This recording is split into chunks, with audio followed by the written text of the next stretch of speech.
sovereign state and the relationship with the United States during the Cold War era, 1947-1965. Zahra is a double major in psychology and history with a focus in South Asian history.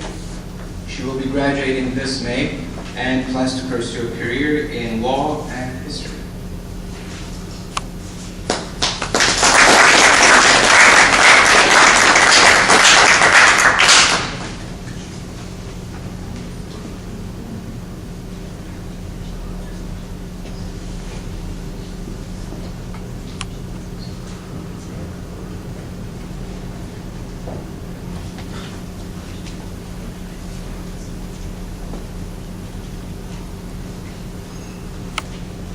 My name is Zahra, and like stated, the topic of my thesis is Pakistan as a new nation, her struggle to survive under difficult circumstances, and the relationship with the United States during the Cold War era from 1947 to 1965.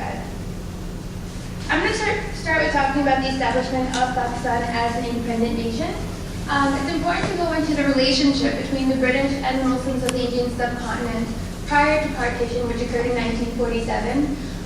Research by prominent Pakistani historians such as Strawberry Muhammad Ali and American former First Lady Eleanor Roosevelt sheds light on how the relationship between the British and the Muslims was difficult due to the fact that prior to British rule, the Muslim minority had ruled the Indian subcontinent. And therefore, after the British took control and started implementing new laws, such as the Indian Penal Code or changing the national language from Persian to English, the Muslims resented this and did not partake in such advancements, whereas the Hindu majority did embrace these changes and advanced economically and academically as well. This led to resentment from the Muslim community towards the British as well as the Hindu majority, which further ties into the two-nation theory, which is the basis of the Pakistani state. And it states that essentially the Hindus and the Muslims of the subcontinent were two different civilizations which came from different social orders, with different customs, dietary restrictions, religious beliefs, and essentially different ways of life. As this two-nation theory took root in the subcontinent, this paved the way for the question of who Pakistan would align with after partition due to the difficult relationship it had with certain prominent British politicians. And research and documents from Muhammad Ali Jinnah, the founder of Pakistan, show that Muslim League leaders were very open to alliances with other nations that would serve to be in their best interests. However, the way in which partition was brought about by the British government, it does not seem likely that the British would play a major role in Pakistani politics after partition, which paves the way for foreign intervention from other Western nations, such as America. Partition was brought about very suddenly.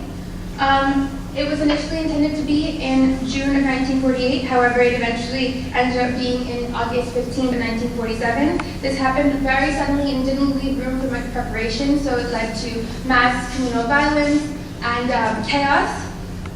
It also resulted in Pakistani or Muslim League leaders being forced to accept what they call the Maafi in Pakistan. Basically, the Muslim League leaders envisioned a Pakistani state comprised of several provinces, which included the full provinces of Punjab and Bengal, which were partitioned, which caused further resentment from them towards the British, as well as included Kashmir, which they saw to be vital to the survival of this new infant Pakistani state. However, as I'm going to discuss, Kashmir proves to be a very important issue in the establishment of relations in the Indian subcontinent at this time. These pictures by Margaret Berg-White, a prominent photojournalist, indicate the difficulties in which the mass migration of 17 million people went about. It just shows the funeral of a 4-year-old boy, an old man dying of exhaustion. Independence is very important to discuss before getting into the American-Pakistani relationship because the effects of the lack of preparation were massive. Pakistani politicians and civil servants didn't have much time to prepare, therefore they were left with not enough means for their government to conduct the goings-on of the state. This resulted in obviously a crippled economy as well. Many of the positions of the subcontinent many of the positions of that contributed to the economy were conducted by many Hindu people in Pakistan, such as bank jobs, shopkeepers. Those were not like Muslim majority jobs. Therefore, Pakistan was left with a lack of people capable of production. For example, Pakistan also had 80% of the world's jute, 200,000 tons of cotton a year, but none of the cotton mills or the jute factories were on the Pakistani side of the border. They went to India. Therefore, Pakistan's economy was extremely crippled. Also, there was a fear on both sides from India and Pakistan due to the resentment and the difficult manner in which partition came about. There was a constant suspicion between the two new nations, which led to issues such as Kashmir. Kashmir has been a constant issue throughout the entire history of Pakistan and India, and it's still a bone of contention today. It's very important to understand the benefits of controlling Kashmir and why it's so important to these two nations. Kashmir has a natural defense system, mountainous defense system.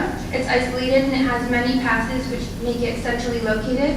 Also, the most important thing is that the three major rivers of Punjab, the Indus, Jhelum, and the Chenab, all run through Kashmir, and whoever controls Kashmir controls the flow of water, which is important because Pakistan was an agricultural state, and the agricultural production came from the Punjab province. Therefore, Pakistani politicians were fearful of a possible Indian chokehold on the rivers, which would cripple their economy even more.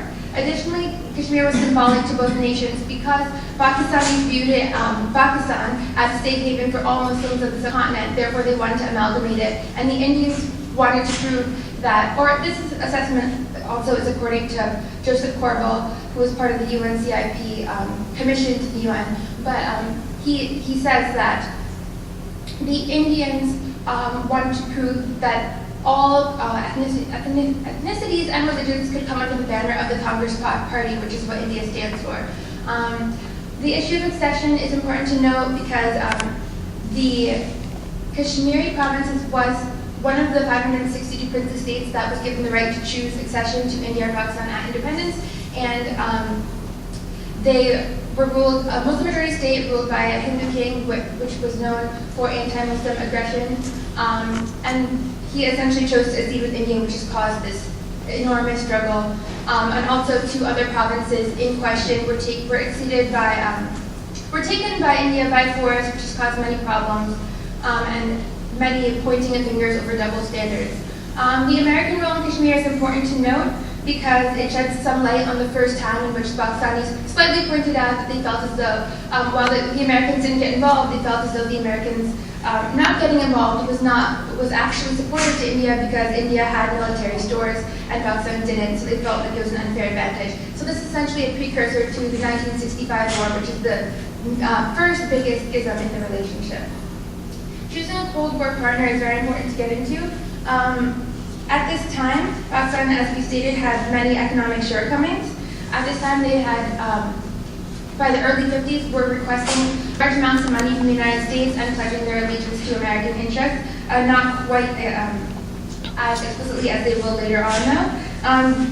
As early as 1949, while the Americans were not interested in getting involved in the South Asian subcontinent due to other engagements in other parts of the world, such as the Middle East and the Far East, we do see an interest in Pakistan due to the raw materials, production capacity, manpower, and military bases which could be used for Soviet surveillance due to its close proximity to the Soviet Union from Pakistan.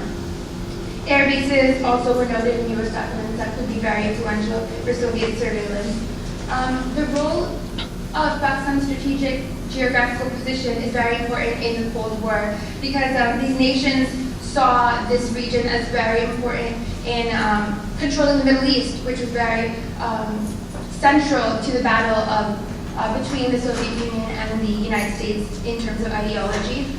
They saw Pakistan as a means to keep a check on the region and further their own interests. The role of religion in Pakistan in explicitly stating that they wanted to be in the Western Bloc as opposed to the Soviet Bloc is quite important because the Pakistanis used their status as an Islamic nation to forge ties with the United States over a bond of the Abrahamic religion as opposed to the communists who were who believed in more than an atheist ideology. Prime Minister Liaq Ali Khan was major in fostering this relationship between Pakistan and the United States. He used the role of religion and his jovial personality to create this bond. He was actually offered invitations to Moscow and he received Soviet trade commissions. However, he explicitly ultimately stated that Pakistan was more in the United States bloc. 1951 to 1955 can be characterized as the beginning of American aid to Pakistan. America realized that eventually the Pakistani interest in the region would wane if they did not give some sort of aid to the Pakistanis. Therefore, we see by 1954 massive amounts of economic and military aid being sent over in order to make Pakistan a more stable state and prevent them from being taken over by communist ideology.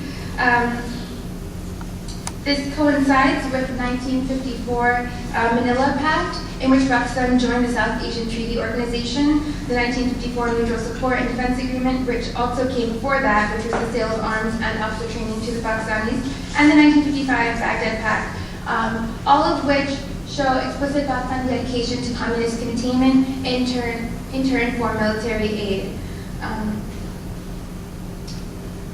Later on in Pakistani history, we see the introduction of martial law, which is very important.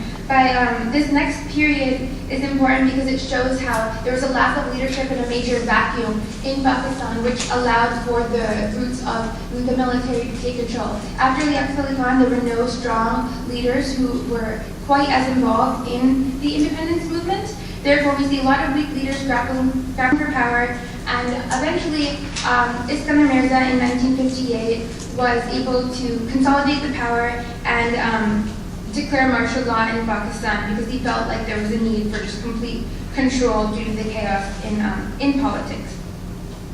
He felt like the military would support him, however, he was immediately taken over by Ayub Khan, who declared that he wanted to eventually create a democratic system in Pakistan. However, that eventually he stayed in power for over 10 years, and that never happened, which further crippled the chances of democracy in Pakistan. The Ayub Khan era is very important in determining the American and Pakistani relationship up until 1965. Ayub Khan, we see the redefinition of democracy. According to Ayub Khan, in many interviews, he felt as though democracy was people having 3 meals a day and a roof over their head. So we see more consolidation of power under one man, and the might of the military being a symbol of pride as opposed to democracy. And people of Pakistan and the American government supported this because of the extreme economic progress by Ayub Khan at this time.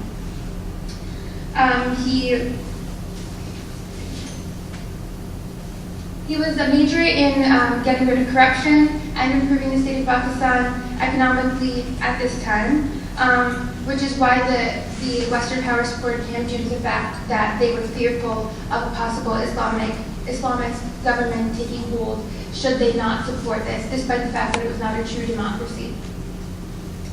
Therefore, this relationship between Ayub Khan specifically and the United States burgeoned deeply at this time.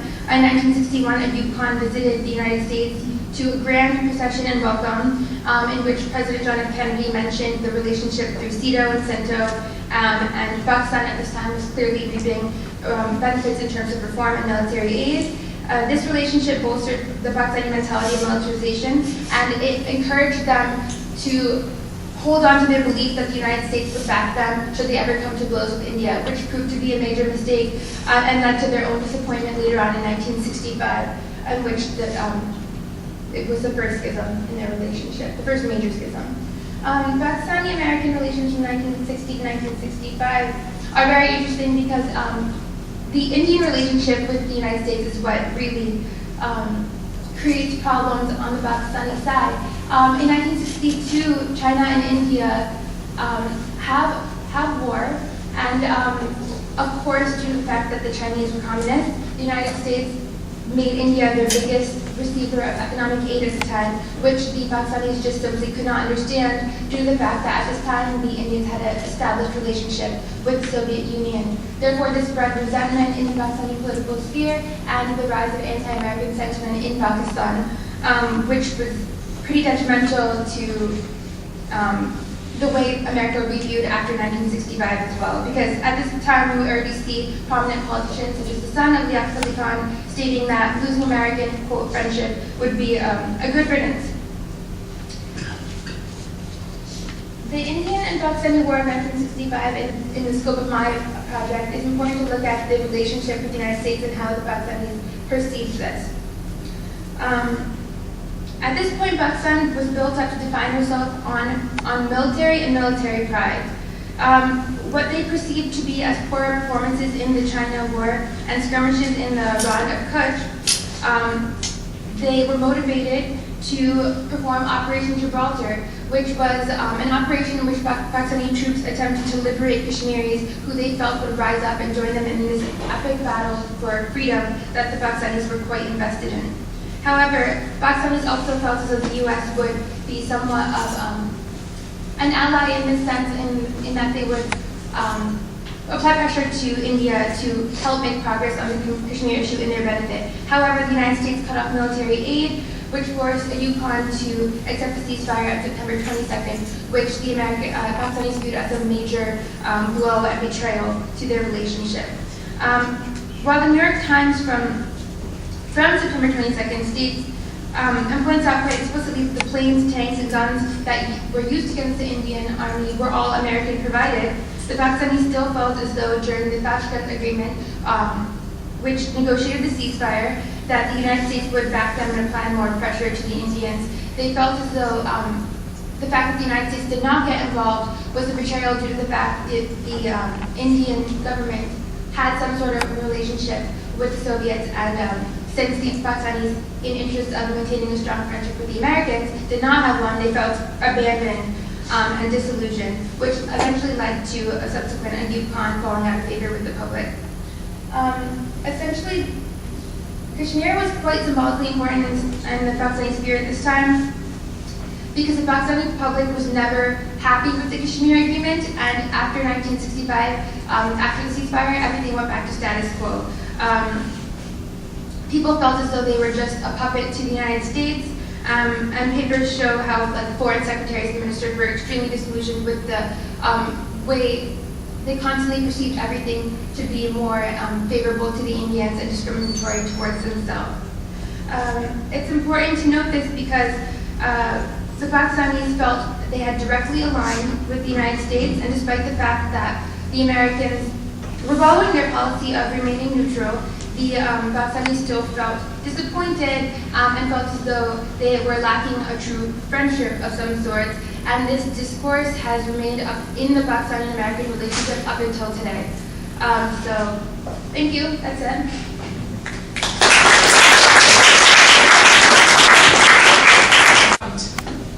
It grew out from another conflict, and it was a civil.